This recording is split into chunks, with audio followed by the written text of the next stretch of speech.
Wholesale Hotline, where we cover everything to do with wholesale real estate. I'm Jamil Damji. I'm Brent Daniels. And I am Pace Morby. And together we cover the most important parts of wholesale real estate. Lead generation. Conversion of sellers into contracts. And dispositions. Guys, remember, when you're watching this show, do us a favor and squad up in the comments. Make sure that you are liking and subscribing to the YouTube channels and in the Facebook group Wholesale Hotline.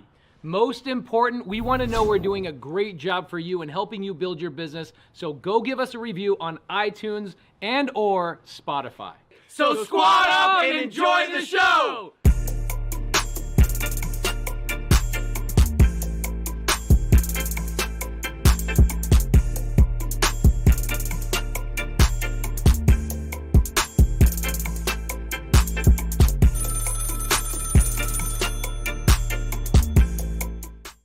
Welcome to Wholesale Hotline number 198. I'm Brent Daniels, Mr. TTP, Mr. Talk to People, and next to me is my man, Jamil Damji, Mr. Astro, Mr. Keegley, Mr. King of Wholesale. How are you, Jamil? I'm good, dog. How are you, bro? Where are you at right now? I'm in Canada, Calgary, Alberta, Canada. Looking good. How's your neck? It's okay. I got the neck gear off now, so I still don't got a lot of motion in my neck, but physio and exercise and all the things. But grateful to be walking. Grateful I'm not paralyzed. So many things could have gone wrong had I not taken action on that. So just really happy to be able to be here right now, and life is good, dog. I'm here. Life is great. Life is great. So, Jamil, let me ask you this, because this is something that I went through last week with all of my companies, is goal planning for 2024. So I wanted to ask you, how do you handle that? What's your process for that? Have you already done it? Do you do that? Do you believe in it? Like, what does Keegley do to set up for the upcoming year? You know what I mean? Yeah, it's really interesting thing that you bring this up, because I actually went into I have like on Sunday I did a call with the Astro community, and I talked about it, right? Because I New Year's resolutions, I don't necessarily believe in them, and here's why I don't believe in resolutions. Okay, just that specific thing, because if you go back and look at the cumulative number of resolutions that never came to fruition, you have let yourself down in that so many times in the years leading up to however old you are right now, that you broke trust with yourself in that regard. And I think that when you break trust with yourself, you almost set yourself up for the same thing over and over and over and over again. And so I like to shake it up. Now, I think that you've got to look at things from a personal standpoint, and you've got to look at things from a business standpoint. But at the same time, what happens in your life personally will bleed into your life and bleed into how you operate in a business standpoint. So funny that you bring this up, because I came up with 7 things to change in your life for the next year. 7 little things that you can do to change your life in the next year. And I'm just going to give you the top. I'm going to give you the top line. I'm not going to get into the details of it. But I'm going to give you the top line, the 7 things. Okay. The first thing is stop procrastinating the small things. Okay. So if something in your life can take 2 minutes to accomplish, get that thing done. Get that thing done right now, because it's taking up RAM in your mind. It's taking up space in your brain. You don't want to let that happen. And so we want to release ourselves from those tiny little micro commitments that we're not keeping, and get the little things, easy things done. Okay. Number 2, look to eliminate one bad habit, just one bad habit out of your situation. Whatever that is. If you have, a bad habit of smoking, if you've got a bad habit of maybe indulging too much on the weekend, maybe you got a bad habit of watching too much Netflix. I don't know. You know yourself. Everybody knows who they are. All of us have vices. All of us have things that we wish we could do better. Take one little thing that you don't like about what you do, eliminate it. 3, surround yourself with positive images, because we want to reprogram our subconscious brain. Advertisers know that with 7 impressions of an object or of a specific product, that they have a greater propensity to create a sale opportunity by having those images get locked into your subconscious mind 7 times. So do that to yourself. Why are you letting corporate America program you? Program yourself. Number 4, choose to be selectively ignorant. Okay. So not ignorant, choose selective ignorance. So try to eliminate and say no to things, ignore specific things, turn the news off, turn politics off, anything that's fear-based, anything that is creating anxiety in your life, that is making you feel overwhelmed because you don't have a solution for it, because it's an existential problem that you really can't solve. Cut that shit out. Number 5, pay for the things that are frustrating you, that you can write a check for. So if you are letting your laundry pile up and it's taking you all of Sunday to deal with, pay somebody to come handle your stuff. Write the little check. Write those little checks. Anytime that you can write a check to take something off your plate, write it. I mean that, and you do this great, Brent. I see you. You will never cheap out. If there's something that you can remove from your life by writing a check, you write the check. I do the same thing. Pace does the same thing, and I think that it is a behavior that people that have reached a high level of respect for their time, they take this into consideration, and we all need to be doing that. All right. Number 6, say no. Say no to things, and keep a list of the things that you say no to, because if there's something that you said no to that you regret later on, go back and say yes to it, but say no to more than you say yes to. Yep. Number 7, take 2-week tests of the things that you say, one day I will. One day I will. Okay. If there's something in your life, like one day I will do this. One day I'm going to become, I'm going to do yoga. One day I'm going to take up bird watching as a hobby. Whatever that is, take a 2-week test of that one day thing that you've got in your life and do it now, because too many people are waiting for retirement to do the thing that they like. And what happens if you retire and then you start bird watching and you're like, I fucking hate this. Yep. What am I doing? Why am I watching birds? This is lame. Right.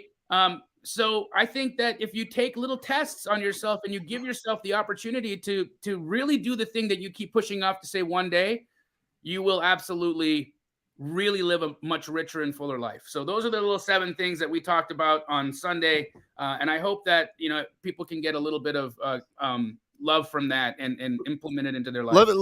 Let me pull a little bit more out of that gorgeous brain of yours. Okay. What do you mean by procrastinating the small things?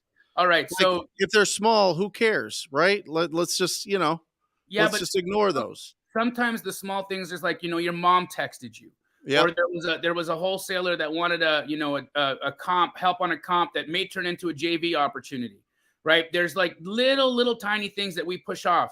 I mean, even just having that conversation with somebody that you might need to have, like that, hey, I need a little boundary here. Whatever that is, it's just those tiny little things. And again, they don't have to be monumental things. They don't have to be. But here's the deal, right?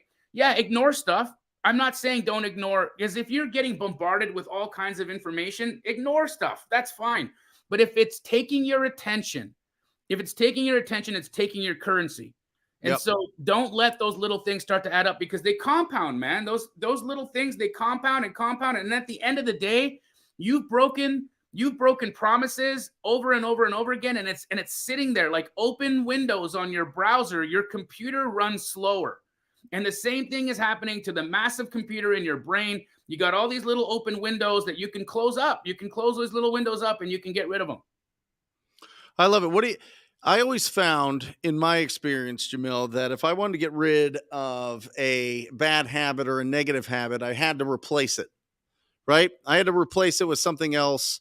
I used to watch a lot of sports, and I saw Anthony Johnson talk about this, and it was just taking up a lot of my time and attention. And I was always thinking about it because it is part of our culture, right? I mean, if you talk to people around town, it's kind of an easy way to open up the conversation. But I replaced it with, from 9 o'clock to 10 o'clock, the time that I was watching sports, or the recap of sports, I'm going to just read. I'm going to just replace that. I'm going to read during that 9 to 10. And then all of a sudden my business started picking up. It started I started going after it. I started to pick up more momentum. When you say program yourself, what does that mean? Well, look, we're being programmed whether we like it or not. right? You go outside and you take a look at everything that's around you, even when you're driving. You're getting in, like, for instance, okay, let's just say I'm watching a television show and a certain restaurant pops up, and on a commercial, and I don't even pay attention that this commercial is even playing, right? Yep. Yet a week and a half later, I'm driving by that restaurant and bloop, in I go. I don't even know why I'm choosing this thing. It's subconsciously, it got planted in my brain, and it's sprouting a seed, and that now becomes what I'm eating for lunch today. Mm-hmm. This is how advertising works. This is why advertising works. The corporate America understood the subconscious brain much, much earlier than psychologists let in to let us know what was going on with us, right? Yep. I mean, truly, these advertisers, they understood impressions, and they understood how all of these things play out. So one of the ways that we can do this is by creating that vision board, and not the vision board that I've seen some of you guys make these vision boards, man, and it's like a flipping, like, it's like Buckingham Palace, and yeah, man, it's just like it's like Game of Thrones almost on there. It's like there's 10 storylines going on over here. You got little tiny pictures. Your brain's not picking any of that stuff up. Put 5 things on that thing. yeah, Put five big pictures on there that are big goals, things that you absolutely want and desire. What's interesting about that is that, no, you're not going to put a picture of a house and then all of a sudden you're going to magically wake up one day and somebody's going to call you on the phone and say, hey, guess what? There's this house available and somebody wants to give it to you for free. That's not how it works. But what your brain will do is it will look for opportunities that will get you closer to being able to purchase that house. Yep. It starts to understand what it needs in order to get that thing that you've programmed in your brain. So program yourself. Program yourself with positivity. Program yourself with positive images. Program yourself with what you're trying to accomplish, and then watch it happen. And don't do it alone. I mean, that's the whole heart of this show, is to squad up. But squatting up, you have to find people that are doing more than you. You have to find people that batteries come included. You have to find people that they've, like you were saying, when you were talking about procrastinating the small things, you know what came to my mind, Jamil? What came to my mind was people that have really dirty houses. You know what I mean? Because every single person that I know that I've walked in their house and it's dirty and there's stuff all over the place and it's all over the place, they're exhausted. They're exhausted all the time. I go over to somebody's house and it's pristine and beautiful. I go to your house and everything's taken care of and everything's put away and everything looks gorgeous. You have so much more energy. You're not thinking about the things that you're ignoring. You know what I mean? And like you were saying with the open boxes in your browser, slowing down the whole computer. It's the absolute fact. That's why I say on all of my live shows, Jamil, at the end of the show, I say, keep your house clean. One, your actual house, but this house especially, right? That's surrounding yourself with amazing people and putting positive, optimistic things in your brain all the time. Protect your health and increase your value to the world, and you'll live a fantastic life. I mean, that's really, when you were talking about procrastinating and when you were talking about, just eliminating bad habits, I was just thinking, if people just cleaned up their house, just had real pride in that, didn't have little things clinging on to their brain, they could just be hyper focused on providing as much value to the marketplace as possible, you will be a multi-millionaire. You will. No, you will. And it's not just your house. Like, okay, for instance, let's just say you're on vacation, right? Look, I didn't know we were going to have this conversation right now, right? I'm into my Airbnb. Mm-hmm. Dude, I wake up, I make my bed. Yep. I clean up my stuff. I get up, I make my bed, I put my stuff away. Everything in its place. Everything is how it should be, so that I in here signal to myself that this is the kind of person I am. This is what I do. I take care of business. Mm-hmm. I get it done. And it doesn't matter how I feel. It doesn't matter what's going on. I take care of business, from the small things to the big things. And that's what it is. That's what it is. That's absolutely what it is. And I love that you say number 6 was say no. And this is something that I wrote down, and it was a while ago. I wrote it down last week. It was an Alex Hormozi thing. He says, commitment equals the elimination of alternatives. Commitment is the elimination of alternatives. Isn't that incredible? Yeah. I think that makes it so easy, right? Because we talk about it all the time on Wholesale Hotline. You can go and buy houses and hold them. You can go and buy houses and flip them, or you can go and put a property under contract and assign those contracts and build a business that does that over and over and over and allows you to do the other two a lot faster. If you build a business you build a machine, that's essentially what this business is, that goes out and finds the best deals without you having to go on the appointments, without you having to drive around town, without you having to comp it, without you having to sell it, without it. You build an actual business around finding discounted properties. Guess what?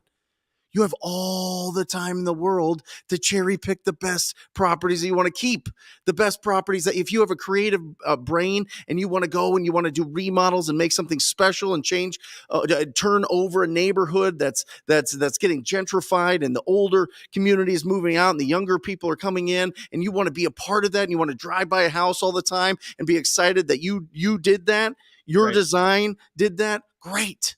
Build this machine first. Amen. Bro. Build this machine first. Amen. Find the best opportunities, build a company around it, and then cherry pick the best deals. Absolutely, brother. That's it. That's it. So when you sit down, Jamil, now let's get to business. Let's get to business stuff, okay? When you sit down with Hunter, with Josiah, with your sister, and you guys are looking at Keegley as a company, as your core store and your franchises, when do you guys get together and what is that process? I want to dig into what is that process that this, I mean, the 12 million, 15 million, 20 million, I don't even know what you guys are accountable for on a yearly basis with your wholesaling business, but how do you look at the business, make sure that you don't backslide and make sure that you're growing? So I got to be careful about the number that I say, because being a franchise, it come back to haunt me. So I got to make sure that the number is accurate, but it's a lot. It's in the, it's over 10. It's over 10 million. Yeah. Yeah. So now, understanding that, right? We look at, and that's just corporate. That's not franchises. I get it. All other beats, right? Now we actually shut down the company for 2 days, and acquisitions, dispositions, intake, everybody, they hate it because they want to be doing deals, they want to be making calls, they want to be doing the things that they do, right? But we actually sit down and we do goal setting for 2 days. Mm-hmm. And we're going all the way through it. We're going in through personal, we're going in through career, we're going in through what you're looking at for income, what you're actually wanting to do after, because we're not blind thinking that, everybody is just gonna stay at Keegley and work for us for the rest of their lives. No, if you've got an ambition to do something else, talk about it. Let's help you get there. It's my goal in life is not to be your oppressor. Mm-hmm. I have no. Well, that shines on that. Your people. You walk into your office, everybody has a smile on their face. They have stars in their eyes. They're welcoming you with a handshake or me with a hug.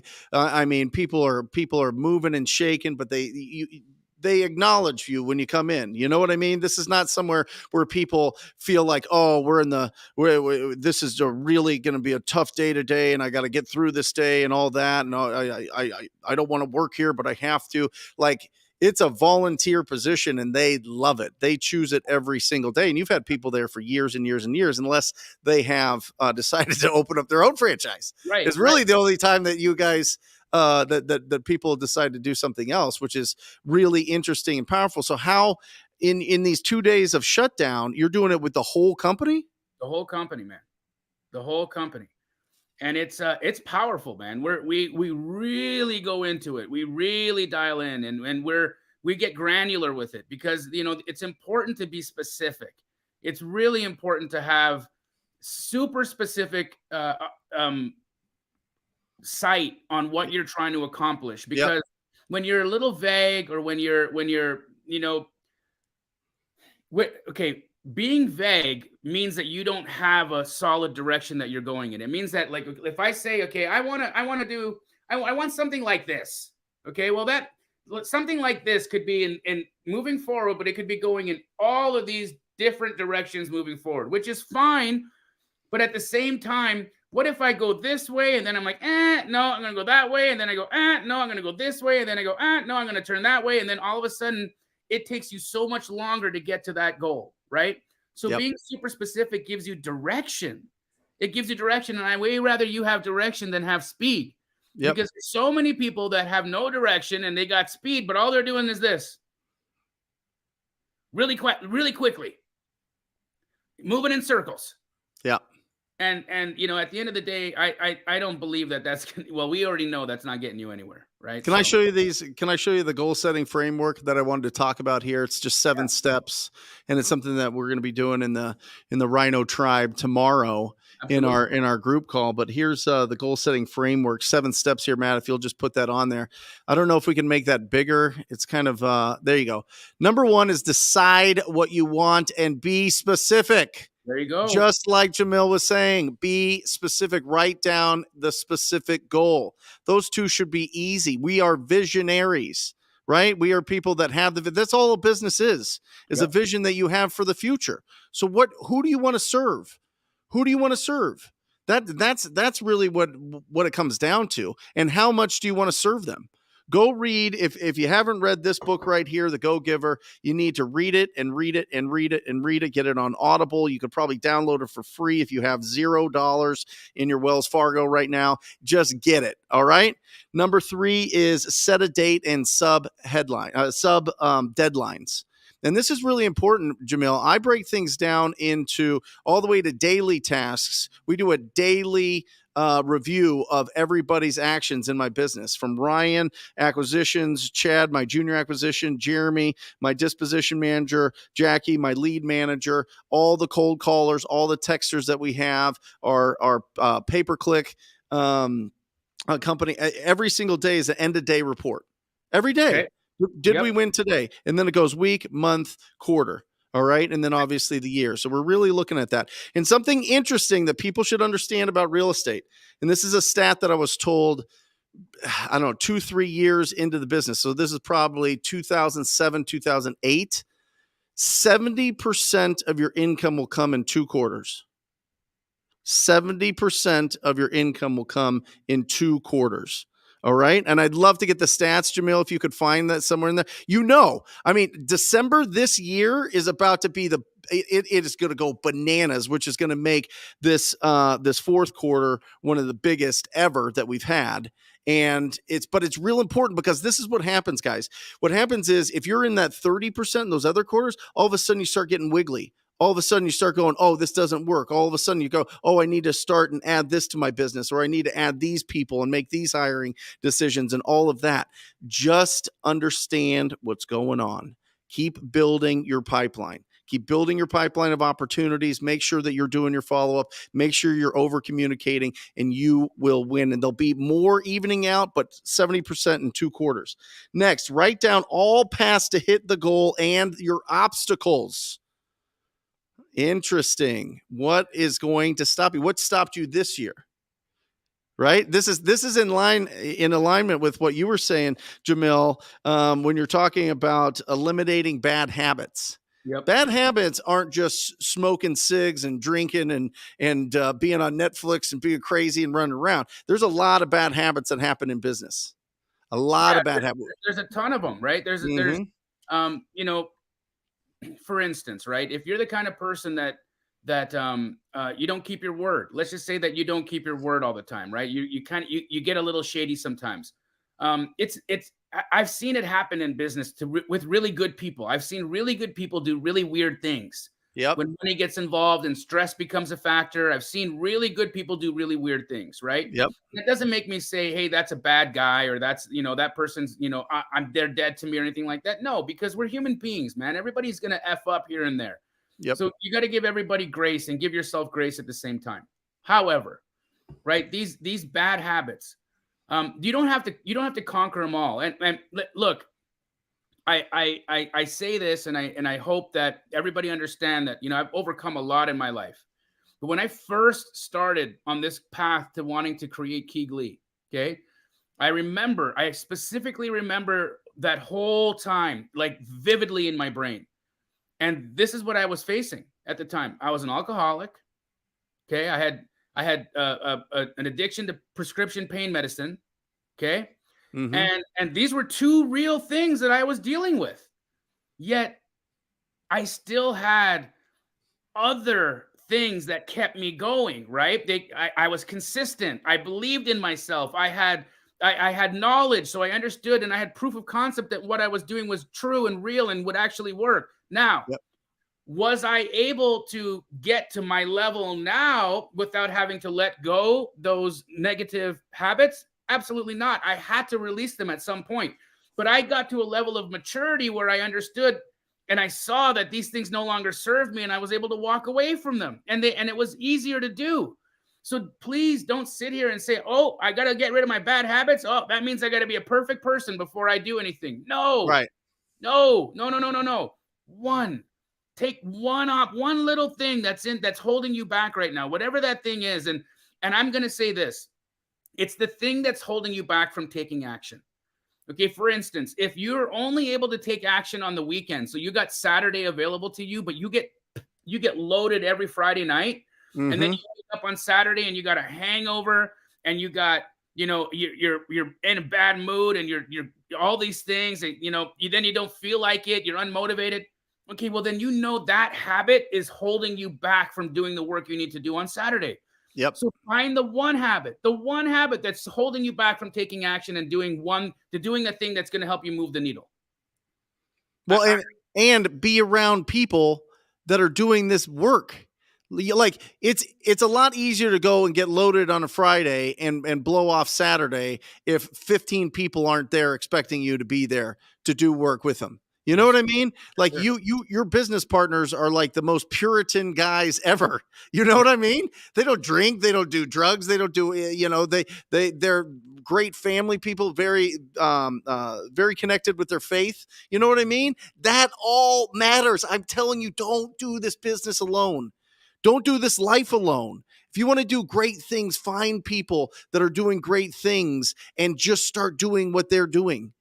That's the whole point. Squad up, squad up, squad up. You need to have people that are going to be there and cheerlead you, because you can blow off yourself. You can just ignore the things that you like. Yeah, I wanted to do that, but you know what? I can wait for that. But if it's, I'm getting 13 text messages from people that are like, "Where are you? What are you doing?" Let's go. I mean, I'm just saying. So next is prioritize your tasks. Number 6 is start taking action. And number 7, stay consistent and do something every day. And guys, this is all 7 of those are inside the bowl that is your tribe, your community, your group. I am telling you, that is the life-changing part of this. All of this stuff is fantastic, but if you feel like you have to do it by yourself, it's heartbreaking. It's absolutely heartbreaking, because people want to be around other people doing amazing things, and you can do it. Everybody on here, everybody watching the replay of this, everybody in this room can do amazing things. You just got to be around other people doing amazing things. And that's Amen. it. Amen. And your vibe attracts your tribe. You know Yes, what I sir. mean? Your Yes, sir. vibe attracts your tribe. And then all of a sudden you become a leader. You become somebody that can help other people out, because you're further down the path and you reach back and you're able to connect with them. And that's really what it is. I said it last week when I opened up the show. We come into this world and we don't have anything, and we can't take anything when we leave this world. The only thing that we leave behind is the ripple effects of what value we provide people by the path that we've already been down in our experience. And so everybody should be helping each other. Everybody should be mentoring each other. Everybody should be, grabbing somebody else's hand that's a little bit behind them and pulling forward. And that's what all of this is sitting in. You can write all the goals and do all the vision boards and do all those things. If you do not have a tribe, a community, a group, whatever it is, it's not going to happen. I agree. It's just not going to happen. So you get together. What about, okay. So I'll step down off my soapbox for a second. What about management? What about the partners? Do you guys all get together? Yeah, we do one for ourselves, high level. Okay. So in that, our team leads do the granular goal setting with the different departments. Josiah, Hunter, myself, our COO, we sit down and we map out what's going to happen, or what we're planning to do for the next year. And you know, we've been really blessed. You know, this year, Hunter took over as CEO of Keegley, and he has, I mean, he is just incredible, bro. He is so good. He is such an incredible leader. He's so hands-on. He's there. He sits in every department. He watches, he makes sure he understands. He's paying attention to all the things. He's upping productivity. He's decreasing negativity. He's doing all the things. He's helping people understand what they got to do to accomplish. But you know, when he's in it at that level all day, it's hard for him to step back and say, okay, wait, hold on a second. How do we go from, and again, guys, please, I don't know what the numbers are, okay? But how do we go to 25 million next year, okay? How do we go to 25 million next year? Okay. Right. We might be at that. I don't know, okay? I'm really sorry. I don't know, because I don't know what it cumulatively is with corporate and franchise. But how do we go to 25 million next year? Okay, what are the steps that we're going to need to accomplish in order for that to go?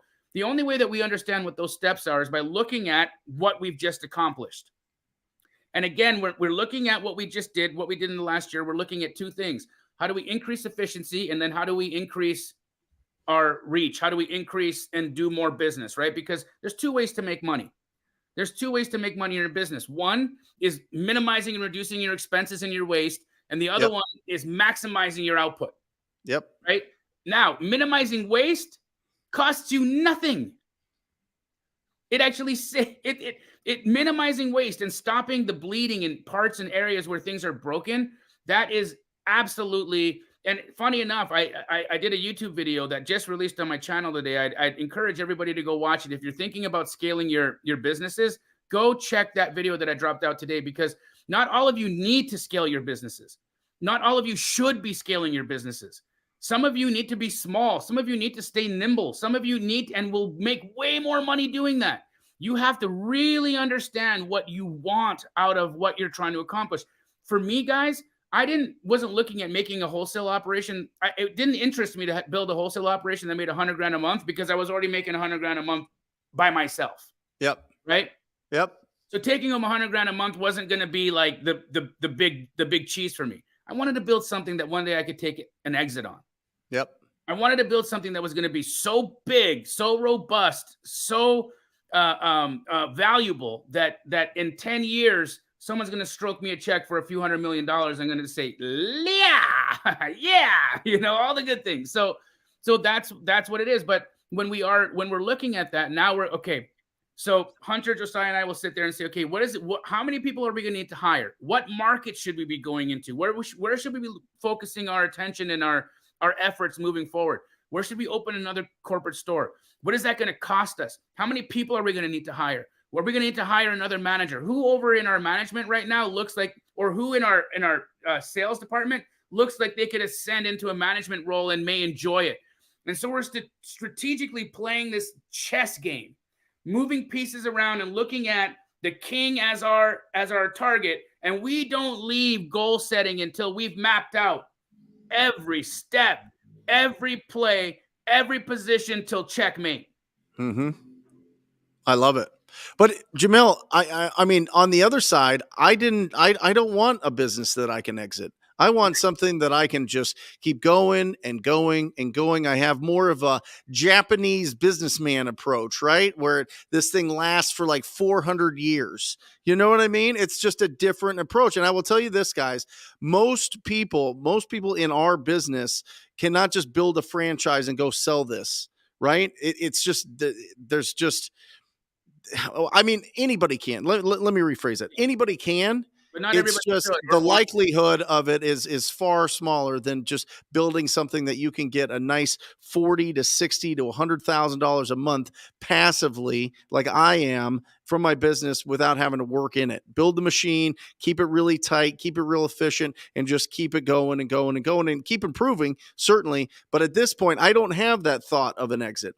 Maybe that's a smarter idea, but that's just not what I wanted. That's just not the vision that I had for it. Yep. You know what I mean? And so it just depends on what you want to do. If you want to set something up to exit out at some point, then you really need to follow what Jamil's talking about when it comes to scaling and getting the right people in here. And oh, by the way, tremendous amount of risk that you run, right, Jamil? Tremendous amount of costs for attorneys and for structure and for learning experiences and the stupid tax that we all pay when we start doing amazing things. Okay. So it just depends on what you want to build. Do you want to build something that is smaller and leaner and, in my mind, less stressful? But in Jamil's mind, it would probably be more stressful to keep it there than building a big brand that you can sell one day.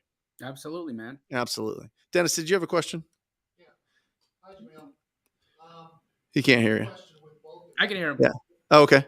So when you guys both had your businesses, When we both had our businesses. a year to decide to start to grow with other people to see how the Oh, okay. Great question. Jamil, basically, when is the time to go from self-employed to business owner? You know what I'm saying? Where you start hiring other people for certain roles in the business. How long do you stay in the dirt before you get into the sky, so to speak? You know what I mean? How long do you do that? Question that I answered in that video today, but I'll get into a little bit of it right now because Let's get into it. It's a larger conversation. I'm not going to be able to get it done in the time in this podcast, but here's what it is, right?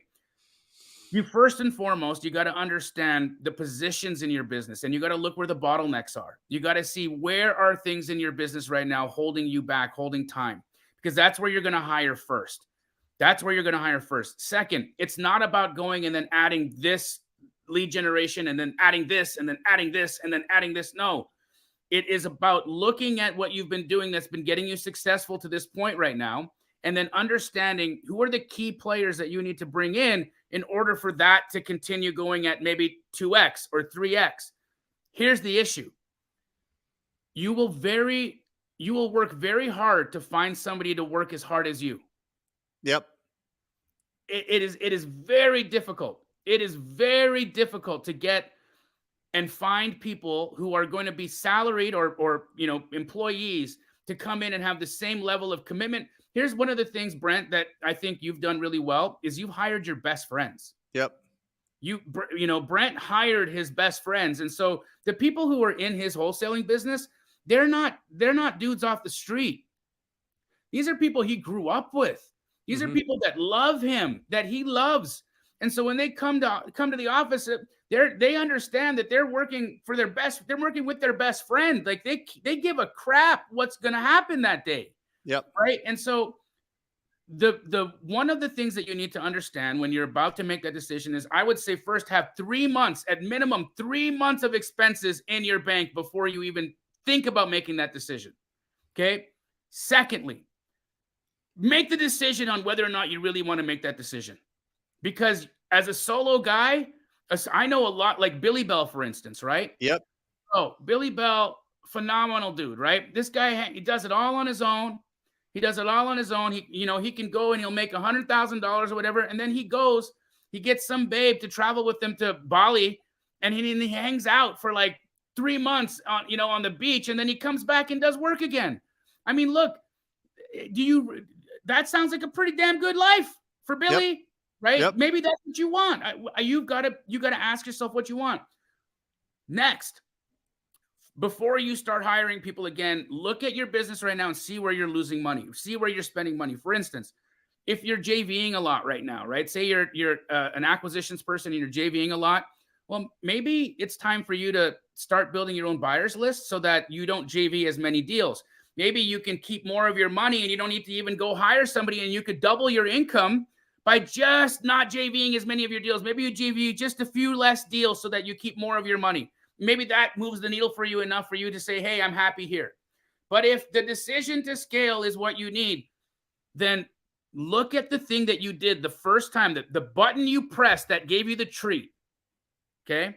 The Yep. button you pressed that gave you the treat, that's the button you want to try to find automations for. That's the button you want to try to find ways to scale it in a way that's going to be disproportionate in its ROI.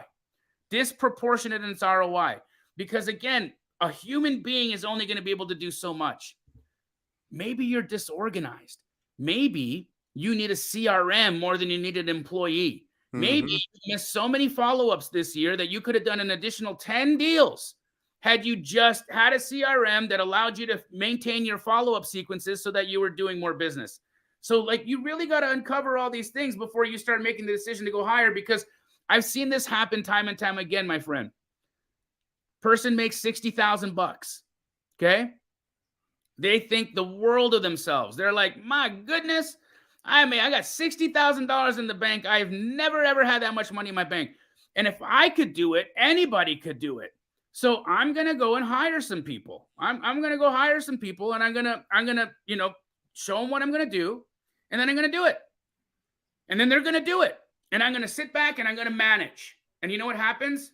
In about 3-4 months, the 60K is gone. The employees are gone. The motivation is gone. The desire is starting to fade, and they're starting to think about their W-2 job again. Yep. And it's mind-blowing to me, right? That happens. Yeah. So you've really got to look at that. You've really got to pay attention to that, to those specific things, because it's really a big decision to hire people, because when you bring somebody on, when you bring somebody into your employ, when you are responsible for them, understand what that means. Mm-hmm. It is not a joke. Hiring somebody is not a joke. You are responsible not only for that human, but you are responsible for the humans that human is responsible for as well. Yep. And if you are going to create hardship in people's lives because you made a decision to hire somebody flippantly, and you didn't look at and think about all of the things that were necessary before you went and did it, shame on you. Yep. Shame on you. I had a mentor, Kathy Anderson, Jamil, and she told me something that always stuck with me. She said that you cannot replace any part of your sales process. You doing the sales part, right? The conversion, the pre-qualifying, the lead follow-up, and the offer presentations until you have $300,000 after taxes in an account. He goes, lead generation, marketing, whatever it is, great. The sales part of it, the skill part of the business, you need to develop that so well that you can then pass it on to somebody else and get them into and know when it is the right time for them to fit into your company. One, because your pipeline of leads is already established, which is going to help them to succeed a lot faster. But two, you know how to help them navigate the waters of a new position, of a new role in your company. And so I thought that was really, really, really powerful. Yeah, John, Kathy Anderson. So that was something that I thought was just very, it just sticks into my brain. Okay, I got to get to 300,000 before I start bringing on an acquisition manager. You know what I mean? And so that's just something that I think is really, really powerful. And again, when you hire somebody, the financial responsibility is in your hands. You absolutely hit it, Jamil. And it's something that needs to be respected 100%. And the other thing I'll tell you is a lot of people say, don't do business with family and don't do this. I totally understand that. If you're an asshole, I'm serious. If you're an asshole, don't work with your family, because you're going to ruin relationships that have been around a long time. And if you think that they work for you in this era, you are totally wrong. Yeah. This is a volunteer position. Yep. Okay. There are so many other opportunities out there to make income that you have to have an unbelievable environment where everybody can win, everybody can celebrate, and everybody can love each other. Yes. It's the absolute fact. Because if you had, there's no more cutthroat boiler room, you've got to hit this quota or I'm going to be mad at you slamming the desk and you don't get Christmas bonus type thing. Nobody cares. Yeah. Nobody cares anymore. You got to go out there and find amazing people that understand the vision that you have and want to grow with you. And nothing is more rewarding. You know this with your sister. nothing is more rewarding than winning with your loved ones. Nothing. Absolutely. So go ahead. I got a question right here. Like you mentioned, with finding like the type of people to surround yourself with. Yep. Do you think it's better for somebody like new, like in the industry, to start off with like squatting up, finding a couple individuals that are the same like experience to go with them? Yep. Going through that scale, maybe join a community. Yes. A little smaller, or you think it would be better if they join a franchise or a corporation and take their training and like understand how that larger. I think it's some of the same. I think franchise is essentially a training. It's just training in a very specific system, in a specific way, right? But it's fantastic because you have oversight. You have people that are literally invested in making sure that franchise succeeds. It's just a lot of people can't afford a franchise right out of the gate, right?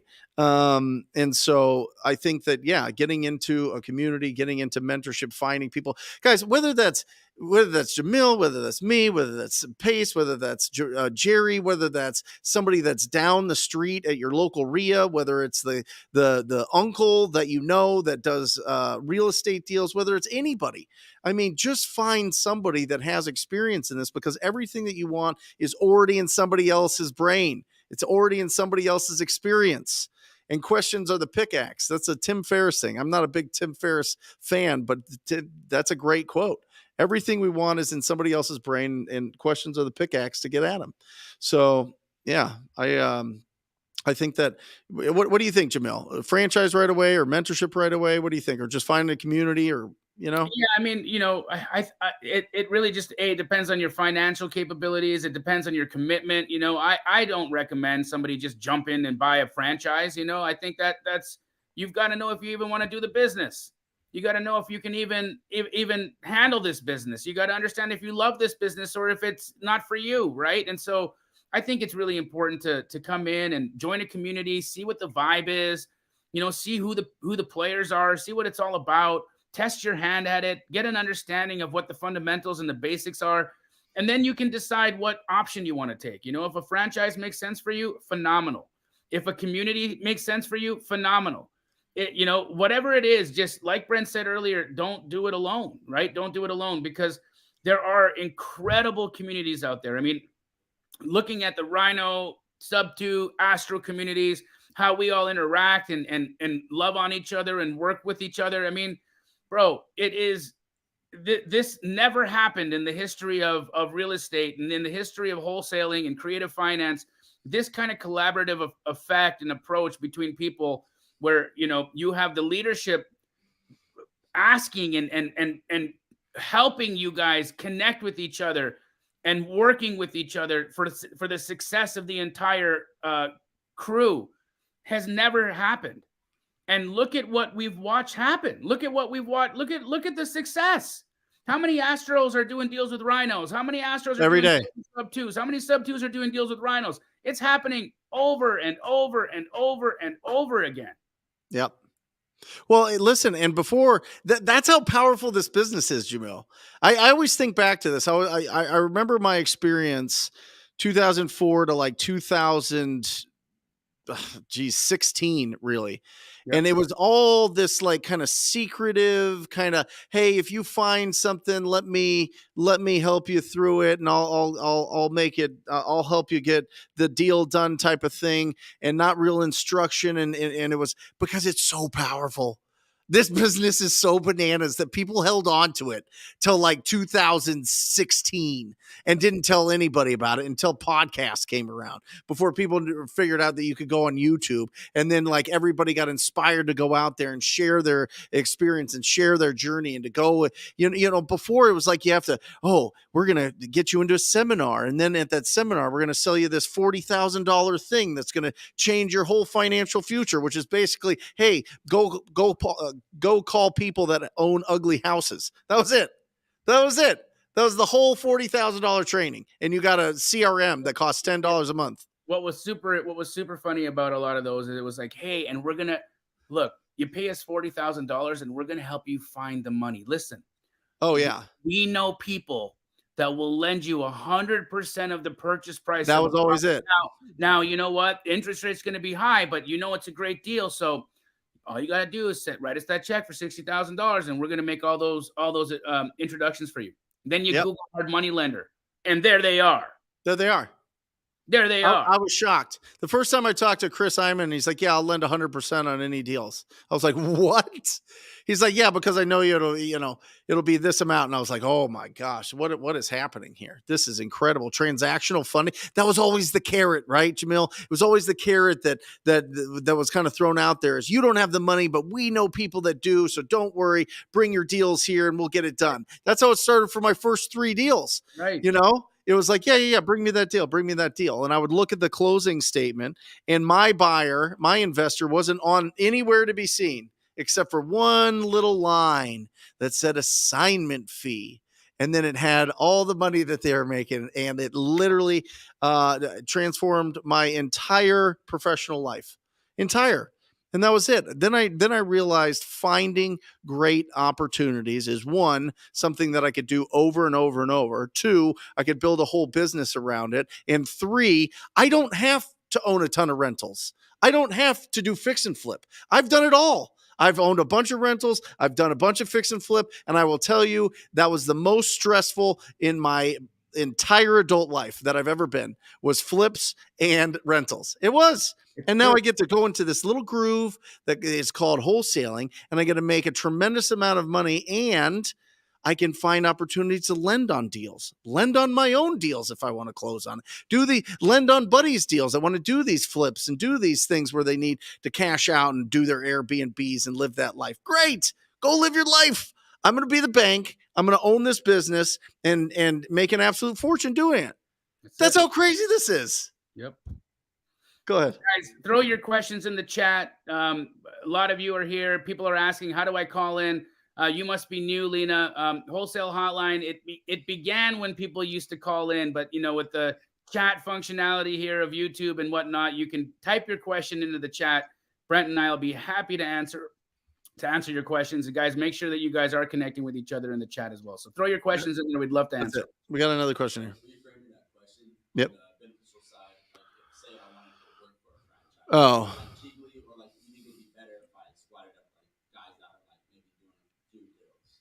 I think it's fantastic working for another company when you're getting started, for sure. I mean, there's a tremendous amount of people. If you look at the kind of tree of different businesses that both Jamil, Pace, and I have created over the years from people that have worked with us, it's tremendous.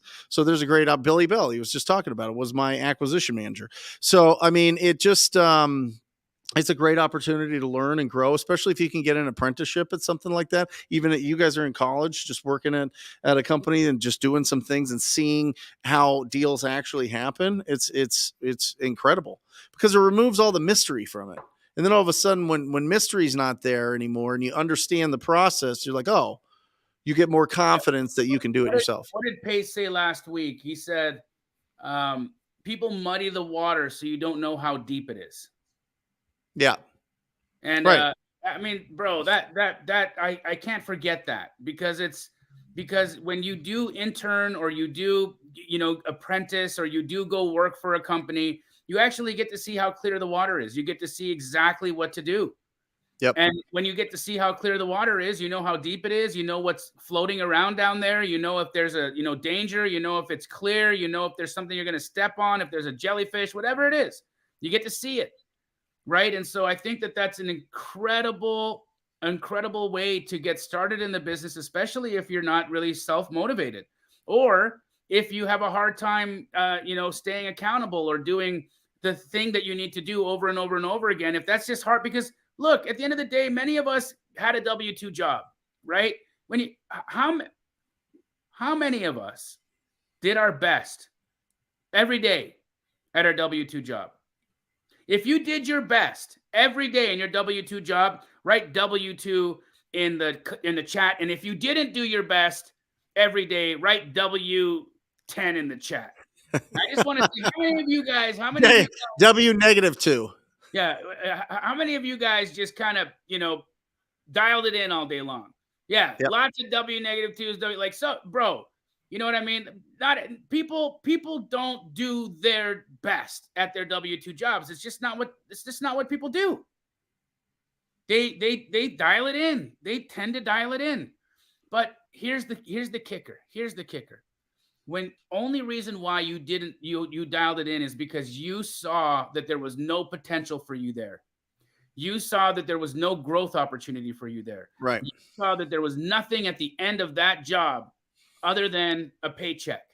And that paycheck was barely going to get you through anyways. So change the subject, change the story. That's it. Matt, go ahead and throw some questions up here, bud. That's how you start some.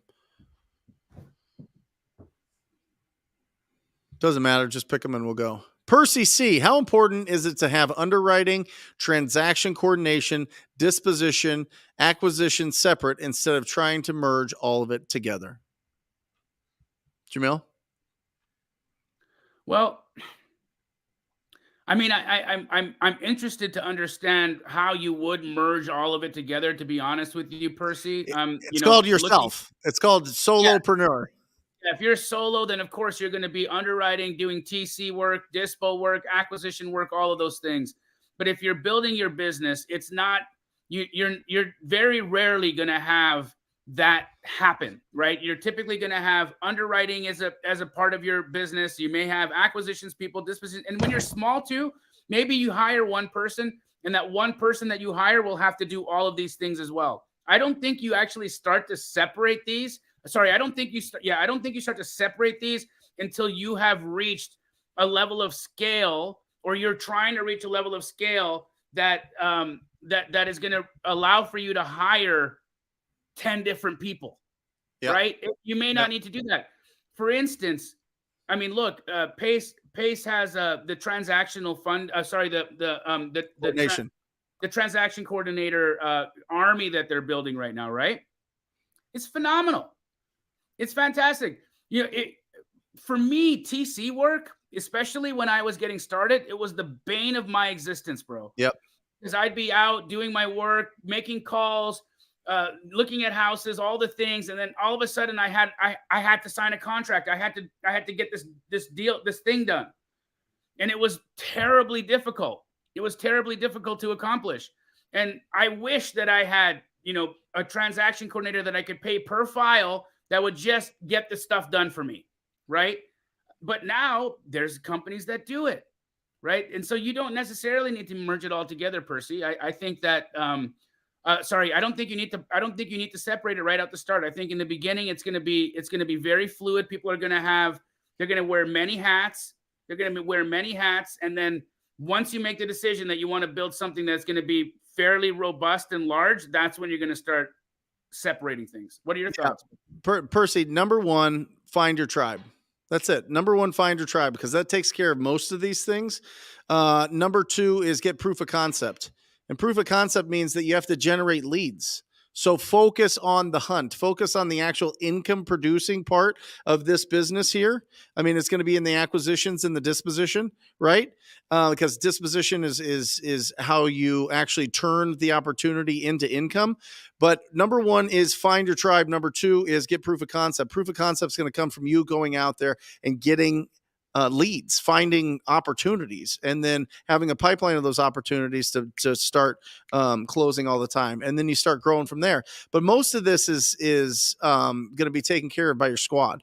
Who's in your squad? Who's your board of directors? If you're sitting there and you're at the head of this board of directors, which we all are as entrepreneurs, and you look down the table, who's your crew? Who's there? Who's sitting there supporting you? You've got an unbelievable escrow officer, which costs you nothing. All you need is a referral to an unbelievable escrow officer.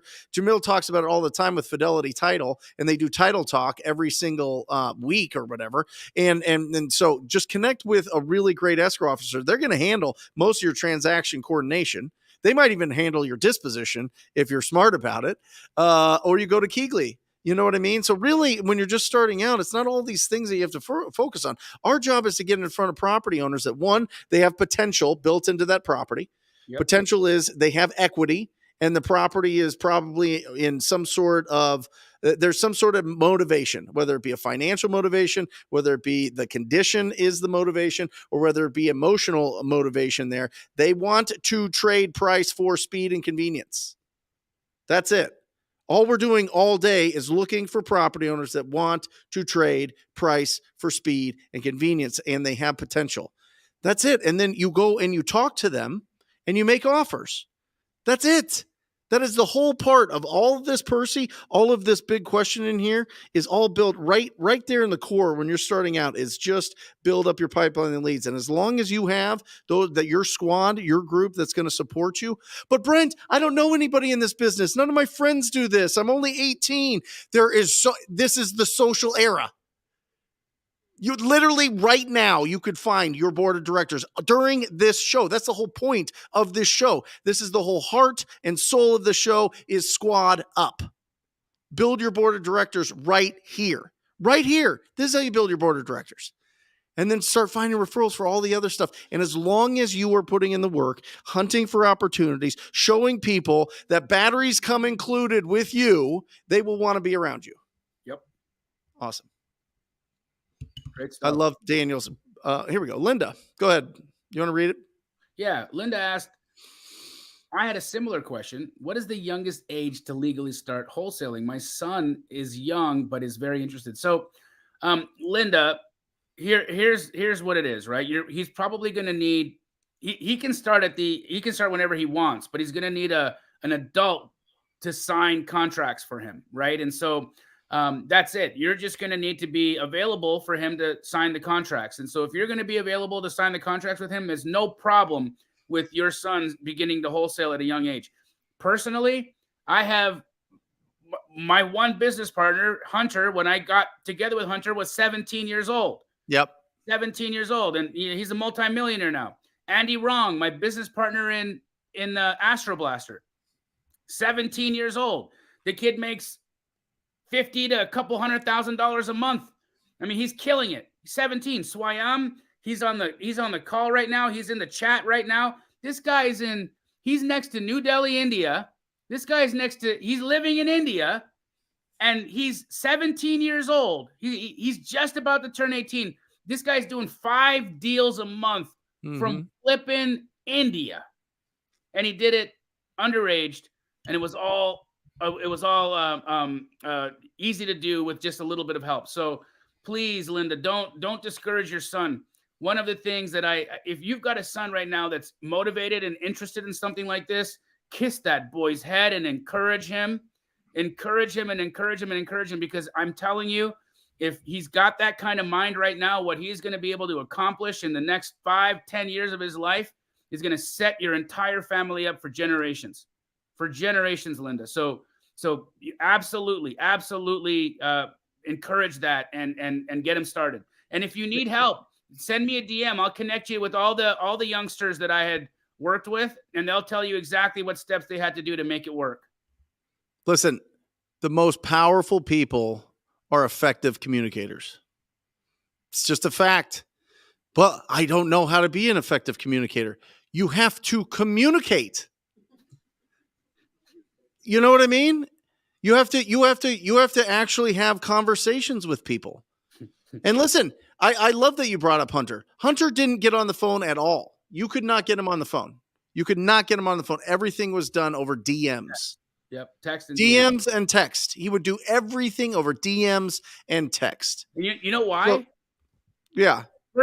First, because he doesn't really like to talk on the phone. I mean, even right now, if I call Hunter, he sends me the voicemail, sends me a text, and says, "What's up?" Right? It's just how he is, right? So yep. I get it. On the other side of that, he was so young when he started that I don't even think his voice had cracked. Like he's not joking. Yeah, no, he's not joking. His voice was so high that like if you got on the phone with this guy, you'd be like, "What the F am I doing right now? This guy's a baby. I'm not. You're just gonna scab me. You don't have a house to sell." Right. So he purposely got off. He purposely wouldn't get on the phone with people because he didn't want to let people understand how young he was. Yeah, but listen, the most powerful people are effective communicators. So communicate.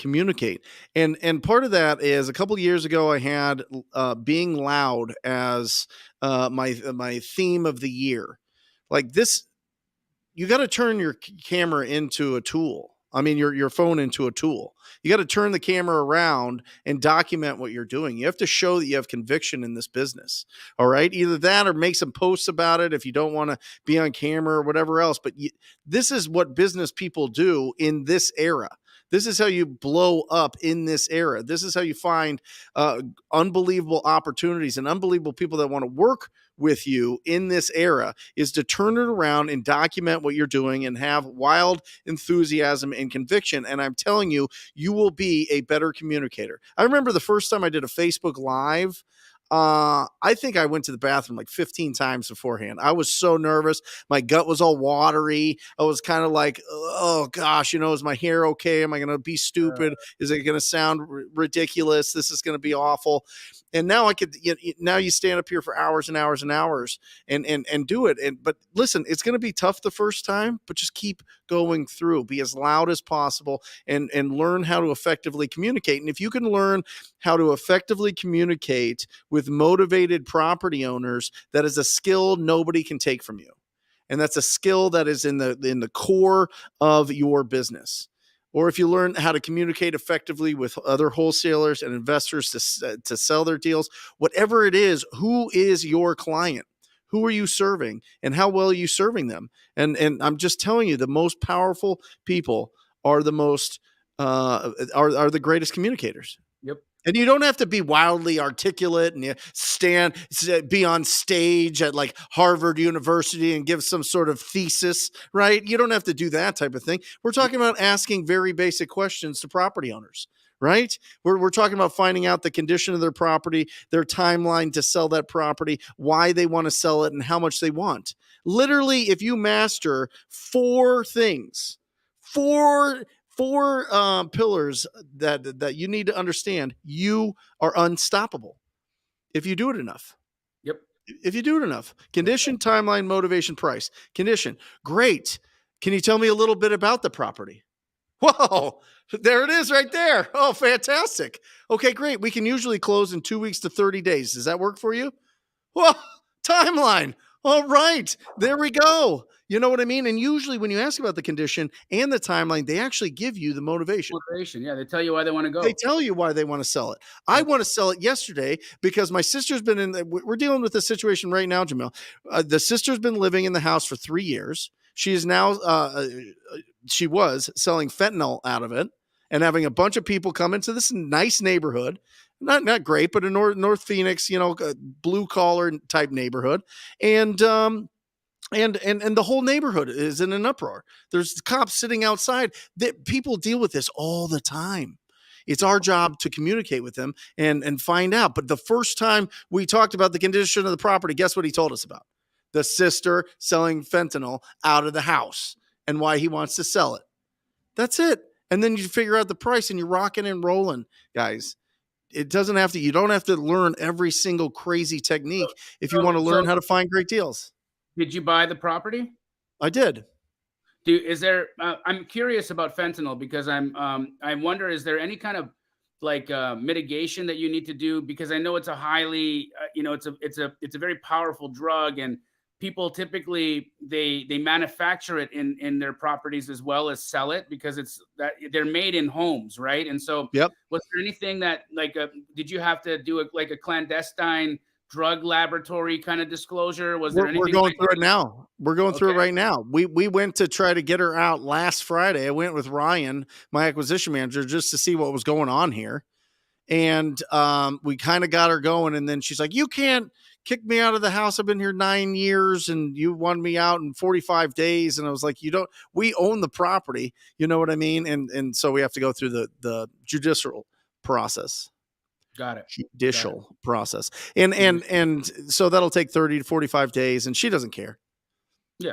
She doesn't care. She just and people are coming and going all the time. And it's just a mess. And all the neighbors came out and they're like, are they out? Are they out? Are they finally out? The next door neighbor has an 18-month-old and they're talking about crazy stuff in the backyard till like 11, 12, 1 o'clock in the morning. He's called the cops. It's just a mess. It's just a mess. And so, but that's the problems that we solve. I'm going to buy that house. We're going to work with the courts to legally evict, and then we'll clean it up and do whatever needs to happen, Jamil, and then we'll sell it.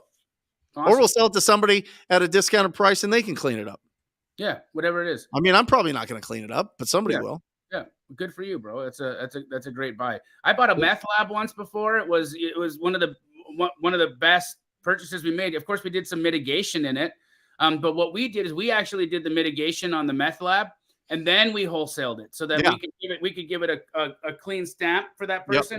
And we got way more money for it anyways, because we negotiated it down so low because of that situation in the process. So always a great way to get a good price. And then always, when you can mitigate and do that little bit of work, great way to maximize your ROI when you're dealing with the owner. They inherit. Listen to this. They inherited this property from their mom. It's a brother and a sister, and in the court documents for the trust, it says that the daughter cannot be on drugs. She can get inheritance if she's not on drugs, because if she's on drugs, she'll just burn it and kill herself, right?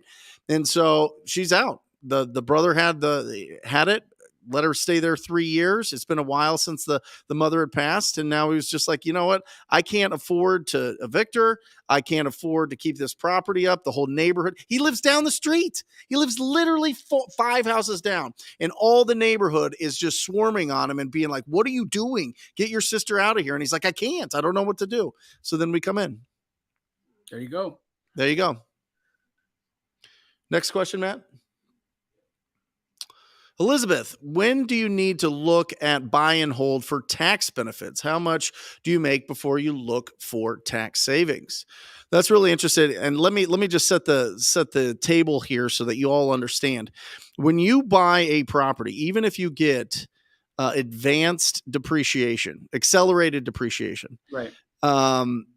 If you sell that property before that advanced depreciation credit is all the way through, I think it's like 20 years or 18 years. No, but the advanced is like 20 years. And somebody could put it in the comment here.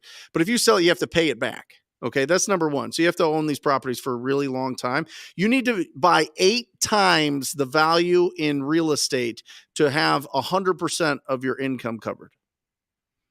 So you make $100,000, you have to buy $800,000 every year if you're trying. And by the way, listen, it's not dollar for dollar. Okay, the way that this works is, let's say you get $10,000 depreciation on a property, and you make $100,000. Now you're just taxed on $90,000. It's not dollar for dollar. It's not like you owe $30,000 in taxes and now you only owe $20,000 in taxes. It just reduces your basis, guys. So you have to own a tremendous amount of real estate to have all of your income covered by your real estate depreciation. Yeah, but it is. Elizabeth, when you are in those higher income brackets and you are looking for things to cash flow and you do find some good opportunities, it is helpful. Like, for instance, I the Airbnb that I had bought, that ended up saving me like $160,000 on my taxes. It was super, it really was a phenomenal savings for me. That the pad split that I'm doing right now, I'm going to cash. So I'm into that property for $300,000. Okay. All in.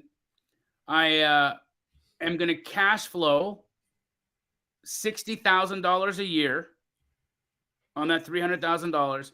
And that $300,000 is likely going to save me another $50,000 in taxes. So, in that situation for me, it's really good. Let's just say you made a couple $100,000 this year. Well, you can save $50,000 on your taxes and you buy a property that's going to make you another $50,000 in cash flow. That's a good hold. It's a great hold. That's a good hold, right? So, yep. so look at it in terms of in both. Don't just buy stuff for depreciation, though. I'm telling you, don't buy stuff for depreciation, because what Brent said is real.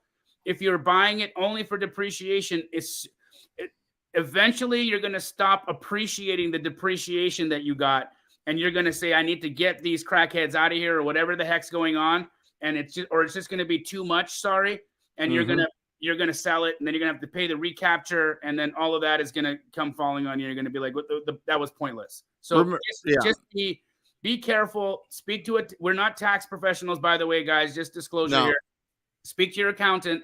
But that's how I would look at it. And what I would say, remember the game: greenhouse, greenhouse, greenhouse, red hotel. You make the money with the red hotel. All right. So if you want to buy these properties, roll them into 1031 exchanges, 1031 exchanges. But the whole point of owning real estate is for wealth.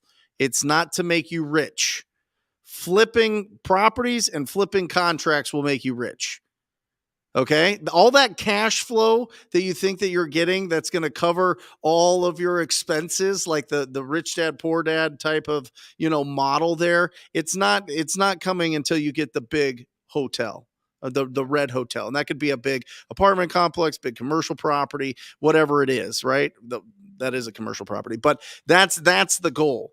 Because I'm telling you, single family houses, look at the stats. And I'm going to be real loud about this year. And so is Jerry Norton, is if you look at the cash flow from residential real estate, it all goes back into the property. All of it. Yeah, you get one turn, bro. You get one turn and away it goes.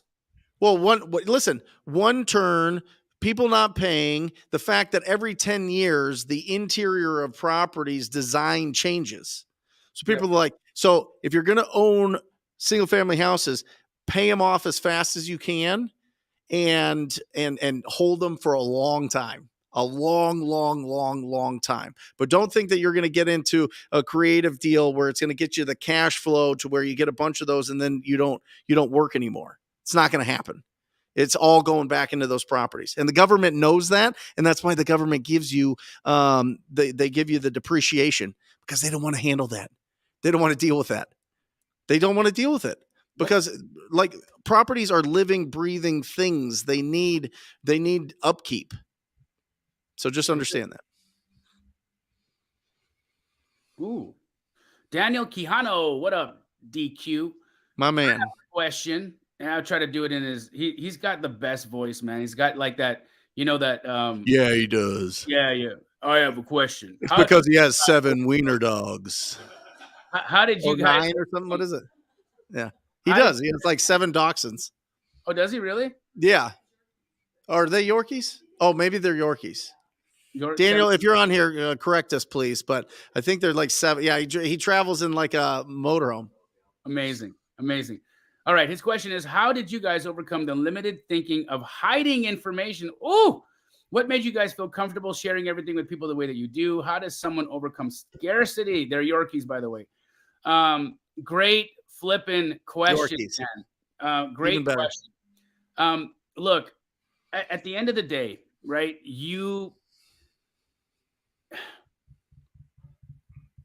When you share, first and foremost, all the information's out there. Yep.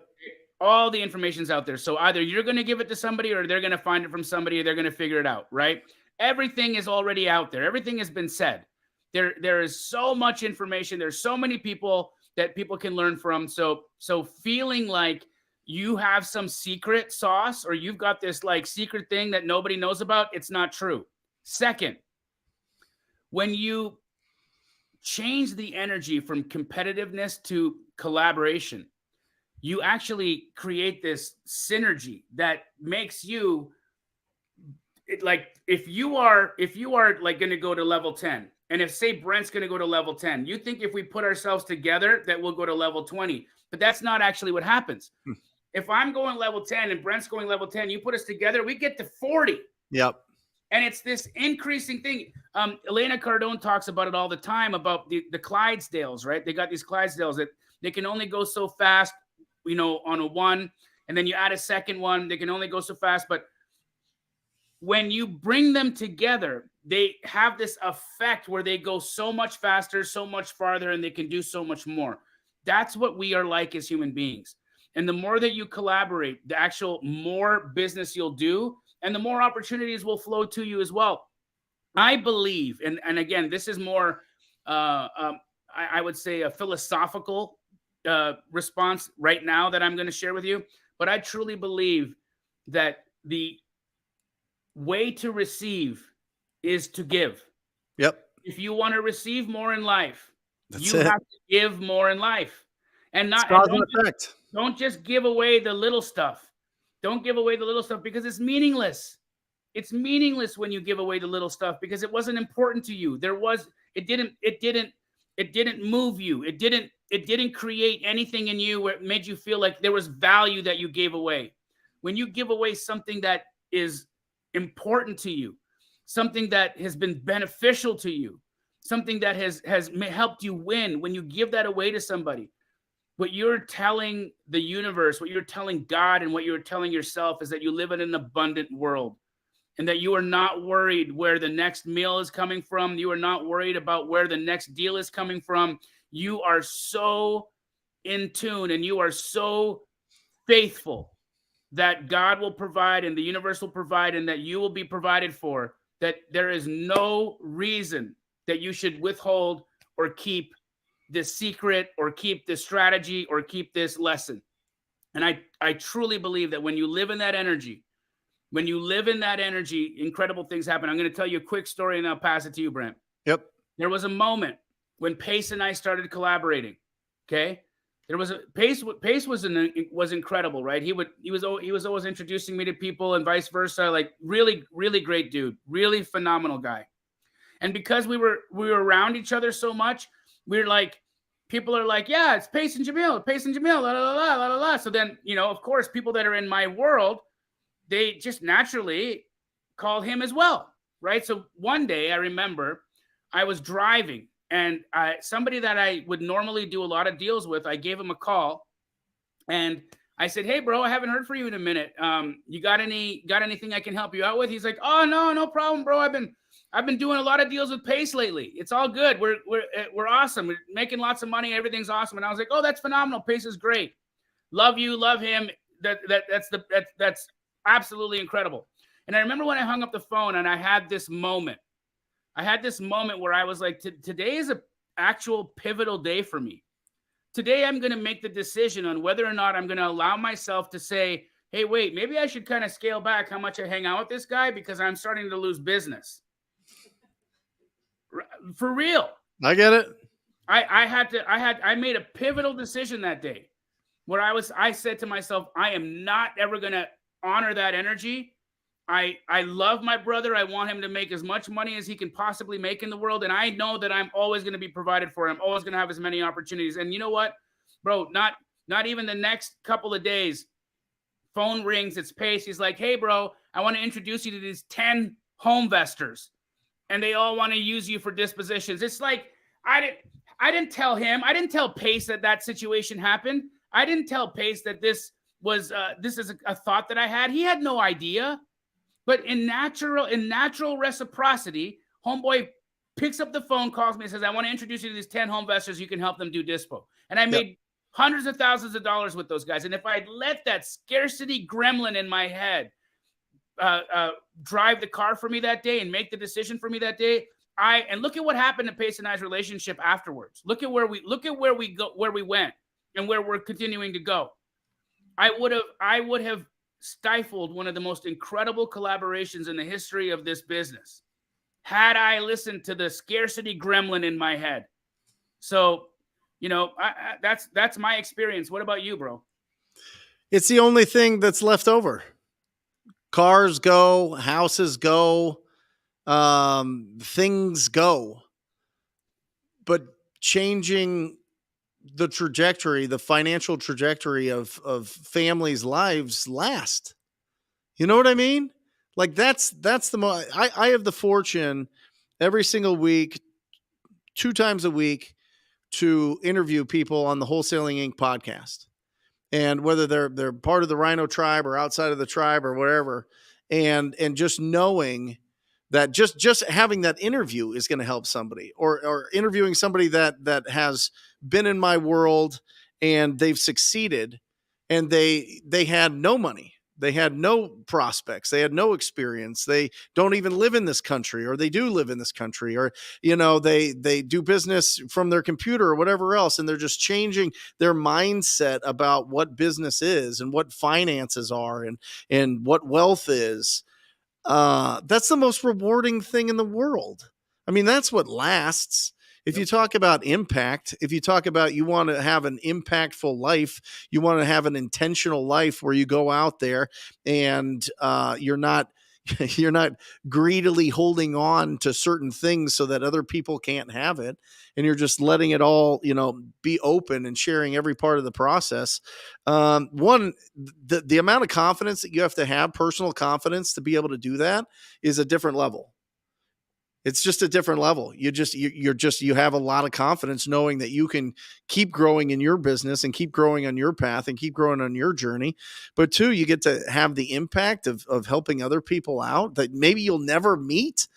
I mean, I was in I was in the parking lot at a place called Fat Cats here, and it's like a little amusement place. It's like a Dave and Buster's type of thing. And the guy came up to me and he's like, "Holy cow, it's Mr. TTP." And I was like, "What's going on? You watch the YouTube channel?" And he's like, "Absolutely. I've done like 3 deals and I made like $75,000 just by watching that's crazy." You know what I mean? 75,000 more money than the average American makes in a year just from watching some YouTube channels and then taking action. I mean, it's just wildly rewarding. And this is the era that we're in. We're in the era where everything has a camera. So share it. Be as open as possible. I think the people that are the most open will win the most. Yes, sir. Yes, sir. So one more. Go ahead, Kaja, bro. how do you handle potential risks or challenges that might arise during the wholesale process, such as title issues or unexpected repairs? Well, for me, first and foremost, I don't worry about title issues because that'll just happen when it happens. I'm going to get the title report. And if there's things that I can mitigate and accomplish and negotiate and help out with, we will deal with them as they come. But also, I work with Fidelity Title, and those guys are gangsters. I mean, they go through and try to get as much of the title. If there's ever clouds or things like that, they go as far as they possibly can go before they come to me and say, "Hey, we have a problem," right? Yep. So work with a really good title company so that you don't have to worry about these things. The second answer to the wholesale process, again, work with a really good title company, because if you know them and you have a relationship with them, they're going to start telling you, "Hey, look, you've assigned this deal to somebody and we can't get a hold of them. They haven't submitted EMD, or they're being real fishy and shady. And like, there's something going on here. I think your deal might be in trouble."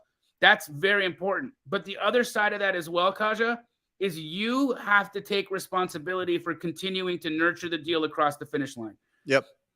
Don't be one of those people that once you get a deal assigned and then the earnest money is in, you set it and forget it and think there's nothing that you got to do. No, you got to be checking in with that buyer. You got to be finding out, is everything cool? Are we still on schedule for closing? Everything going right? Have you spoken to your lender yet? Are you getting a loan? You are getting a loan. Amazing. Title hasn't heard from your lender yet. Can you do me a favor and make sure that your lender reaches out to Title today and start helping people move the process along? Because even when all the parties in a deal have the spirit of the deal in their heart, buyers forget to do stuff. Yep. All the time. Especially those really busy fix and flippers that have 10 projects going on at the same time. They forget they bought a house. They forget they've got a closing tomorrow. They forget this stuff. And they haven't even gotten their loan started yet. So you've got to be nurturing that deal across the finish line. And if you take responsibility for that deal, Kaja, you will absolutely close way more deals than lose them due to title issues or challenges that arise during the wholesale process. What about you, bro? Yeah, and just don't hallucinate things that aren't real, right? The word might is a real sneaky word. You know what I mean? It might happen. Then it does. And then you work with it. So, I always go into every deal like it's going to be the smoothest, easiest deal of all time. And then when things pop up, and by the way, you can start navigating the process a lot smoother when you understand, okay, I need somebody to go in there and take a tremendous amount of pictures, and I need to video everything about the property as much as possible so that I can really understand the condition. Well, I'm virtual. Okay, hire somebody to go and do that, right? So that you can take a look at it, so that you can feel good communicating with your cash buyer. If you're not going to close on it, you can feel good saying, "Hey, listen, these are all the things that I know about it. If you want to get like an inspector in there because you think that the foundation's going off or whatever else, that's fine." And just work with your cash buyers. You want to sell great deals, Okay. You never want to sell bad deals to your cash buyers just because they missed out on a step. It's our job to give them great deals. All right. And then title issues that's the title's job. If the title company needs us to go out and get stuff, great. But you're always communicating at least 2 times a week with the property owner, minimum, and at least 2 times. I mean, we're talking with the title company all day long through emails and through calls and everything. So just over communicate in the process and you'll make it really, really smooth. But don't just like get a deal under contract and think that things are going to like happen and it's going to be really, really tough. You know what I mean? You don't have to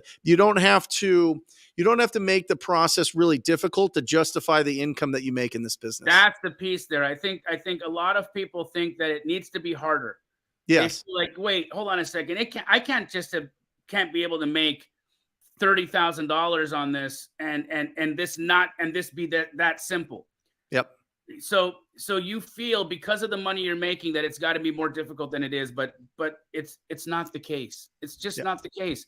You just got to take responsibility for your deal and nurture it across the finish line. That's it. Awesome show.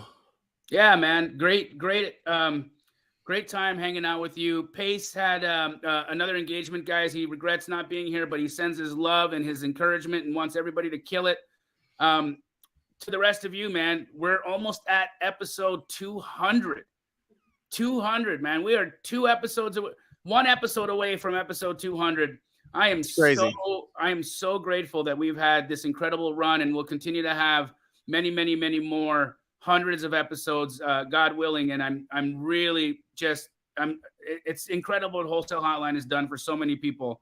But for you, Pace and I, and the amount of impact we've been able to make in this industry with this podcast has absolutely been life-changing. You know, we get nearly 250,000 downloads a month, guys. So make sure if you don't get to tune in to these live on Monday on YouTube, make sure that you're going to Spotify or Apple Podcasts and that you are downloading the podcast. Leave us a review. You know what, guys, if hold on, before we kick it, okay, before we end this, if you guys have gotten some benefit from us in the almost 200 episodes that we have done this 4 years, 4 years, almost 4 years, every Monday. Don't just do us a favor, guys. Give us a gift. That gift will be going to the App Store, going to the Apple App Store. Leave us a review. It means the world to us. It helps the show. It gets the show out to more people. It makes it more impactful. Do your part in being in the community and stop hoarding knowledge. Go show you're a go-giver and make it happen. Yeah, and Hotline just has this. I mean, the podcast is this show every single week, and it also has individual content from Jamil, Pace, Jerry Norton, and myself every single day on the Wholesale Hotline podcast. So it's not just this every single week. There is so much more in there. Make sure that you get in there and really dig into it. And we would love for you to leave a review and to subscribe to it. That'd be amazing. That's it. That's it. Awesome. Hotline 198. We out. Love you guys. See you. Or just say squat up. So squat up and enjoy the show. Yeah. Yeah. Okay. 1, 2, 3. So squat up and enjoy the show. What are you doing? I didn't say nothing. Why? I don't know. Okay. So squat up and enjoy the show. Cool. I think we should use the one where Jamil doesn't say anything.